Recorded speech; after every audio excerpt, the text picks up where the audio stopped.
Us imagineu un astronauta europeu trepitjant per primera vegada Mart? Doncs això podria ser una realitat. And it's absolutely clear that we are just start also of a space revolution. That the 21st century will be the century of space. La revolució espacial ja està aquí i la Unió Europea té la intenció de seguir liderant-la. Avui dia la Unió Europea ja és un gegant pel que fa a l'espai i és que grans empreses com Google Maps utilitzen la navegació per satèl·lit del Galileo, que és molt més precisa que el GPS, per exemple. Però en els pròxims anys s'espera que la carrera per l'espai s'intensifiqui molt més. Per posar-vos un exemple, actualment hi ha més de 11.000 satèl·lits orbitant la Terra, però és que en els pròxims anys s'espera que aquest nombre s'elevi fins als 50.000. I clar, aquí s'ha de posar ordre, perquè imagineu el que són 50.000 satèl·lits orbitant la Terra tots al mateix temps. És que podrien col·lapsar. Així que per tal de pal·liar amb aquest repte i amb d'altres, com per exemple els ciberatacs o la divisió de 27 lleis espacials a través de la Unió Europea, aquesta s'ha proposat construir la primera llei espacial europea, unificant el mercat comú també en l'àmbit de l'espai. Així es podria incrementar la competitivitat i la innovació de les empreses europees. Però si soc sincer, no soc cap expert en l'àmbit de l'espai, així que li hem preguntat a la intel·ligència artificial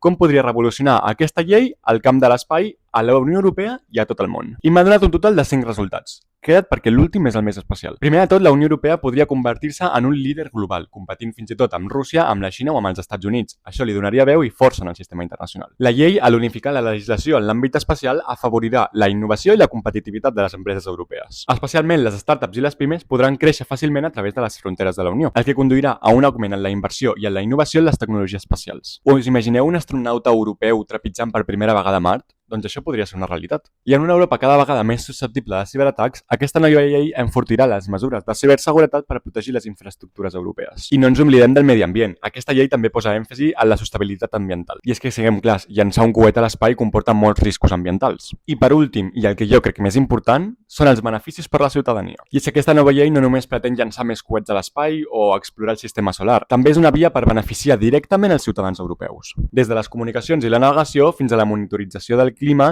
i la gestió dels desastres naturals. I és que un sector espacial més fort i competitiu conduirà directament a millors serveis. En resum, això és el que m'ha dit el xat de la intel·ligència artificial europea de Mistral. Però si tu tens més teories, pots deixar-me en els comentaris i no oblidis seguir-me per no perdre més contingut com aquest.